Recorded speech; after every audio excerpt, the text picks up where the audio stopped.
இப்போ மீன் குழம்பு செய்ய போகிறோம். மீன் குழம்பு தேவையான பொருட்கள் பார்த்துக்கலாம்.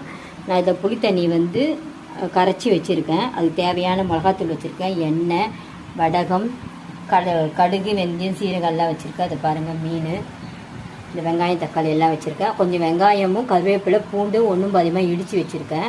இப்போ நம்ம எப்படி செய்கிறதுன்னு பார்த்துடலாம். வாங்க வீடியோக்குள்ளே போகலாம். பாத்திரம் வச்சுருக்கேன், நல்லா காஞ்சிருக்கு. இப்போ நம்ம எண்ணெய் ஊற்றிக்கலாம். வடகம் போட்டுக்கலாம். கொஞ்சமாக வடகம் போட்டுக்கலாம்.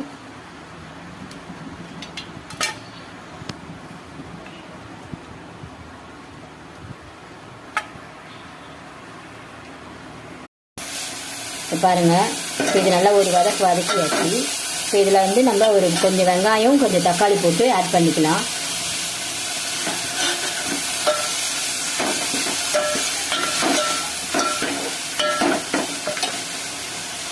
போட்டு கொஞ்சம் கருவேப்பிலை, இதை நல்லா வதங்கட்டும். குழம்புக்கு தேவையான மிளகாப்பொடி இதில் வச்சுருக்கேன், இதை போட்டுக்கலாம். நீங்கள் குழம்பு மிளகாப்பொடியும் தனி மிளகாப்பொடியும் ஒரு 2 ஸ்பூன் போட்டிருக்கேன். கொஞ்சமாக உப்பு போட்டுக்கலாம். இதை நல்லா நம்ம கரைச்சிக்கலாம். பாருங்கள், கரைச்சி வச்சுருக்கோம். பாருங்கள், மிளகாத்தூள், புளி தண்ணி, தக்காளி எல்லாம் போட்டு நல்லா கரைச்சாச்சு. இப்போ நம்ம அதில் ஊற்றிக்கலாம்.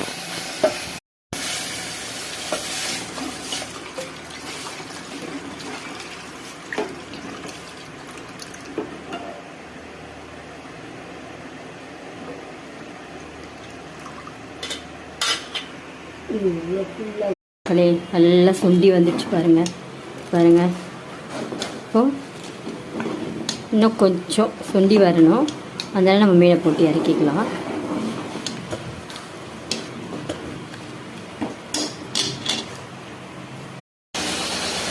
பாருங்கள், மீனை போட்டுக்கலாம்.